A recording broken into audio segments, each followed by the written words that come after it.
சுண்ணாம்பு காலவாய் தொழில் நாளுக்கு நாள் நலிவடைந்து அழியும் தருவாயில் இருக்கு. இந்த தொழிலில் ஈடுபட்டிருக்கும் தொழிலாளர்கள் மாற்று தொழில் தேடி செல்லும் ஒரு அவல நிலை ஏற்பட்டிருக்கு. இது குறித்த செய்தி தொகுப்பு. ஒரு காலத்தில் சுண்ணாம்பு தயாரிக்கும் தொழில் சுறுசுறுப்பாக இருந்து வந்தது. குறிப்பாக பொங்கல் பண்டிகை காலங்களில் வீடுகளில் வெள்ளை அடிப்பதற்காக பலரும் இந்த சுண்ணாம்பை பயன்படுத்தி வந்தனர். இதற்காக ஒவ்வொரு ஊரிலும் சுண்ணாம்பு காலவாய்கள் செயல்பட்டு வந்தன. டிஸ்டம்பர், பெயிண்ட் போன்றவற்றின் வரவால் சுண்ணாம்பு உற்பத்தி செய்யும் தொழில் அழிவின் விளிம்பிற்கே சென்றுவிட்டது. தற்போது அங்கொன்றும் இங்கொன்றுமாக சுண்ணாம்பு காலவாய்கள் சுருங்கிவிட்டன. சுண்ணாம்பு தயாரிப்பதற்கு மூலப்பொருட்களான ஓடைக்கற்கள் கிடைப்பது தற்போது அரிதாகி போய்விட்டது. ஓடைக்கல்லை தேர்வு செய்து எடுத்து வந்து அதை 10 அடி உயரமுள்ள காலவாயில் கொட்டி ஒரு நாள் முழுவதும் நெருப்பு மூட்டினால் போதும், சுண்ணாம்பு தயாராகிவிடும்.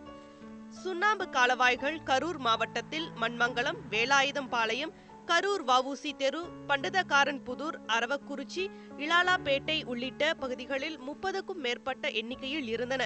ஆனால் காலப்போக்கில் அவை காட்சி பொருட்களாகிவிட்டன.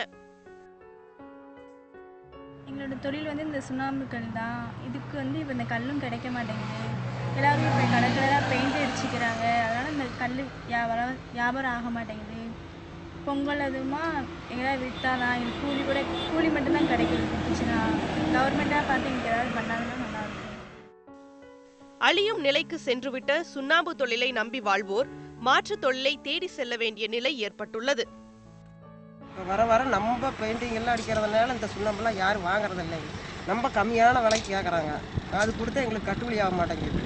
அதுக்கு ஏதாவது கவர்மெண்ட் பார்த்து எங்களுக்கு ஏதாவது ஒரு உதவி செஞ்சால் நல்லா இருக்குன்னு கேட்குறேன். யாருமே அதுக்கு இது வரைக்கும் எங்களுக்கு யாருமே கேட்கவும் இல்லை, உதவியும் செய்யலைங்க இது வரைக்கும். வாழ்வாதாரம் இழந்து நிற்கும் இந்த தொழிலாளர்கள் மாற்று தொழில் செய்ய அரசு கை கொடுக்க வேண்டும் என்பதே அவர்களது எதிர்பார்ப்பாக உள்ளது. கரூர் மாவட்டத்தை பொறுத்தவரை ஒரு சில குடும்பங்கள் சுண்ணாம்பு சூளையை முக்கிய தொழிலாக செய்து வருகிறார்கள். ஆனால் பொங்கல் பண்டிகையின் போது ஒரு சிலரை சுண்ணாம்புகள் வாங்குவதாக வேதனையோடு தெரிவிக்கும் இவர்களுக்கு அரசாங்கம் ஏதாவது செய்ய வேண்டும் என்பதே எதிர்பார்ப்பாக உள்ளது. அன்பழகன், நியூஸ் 18 தமிழ்நாடு.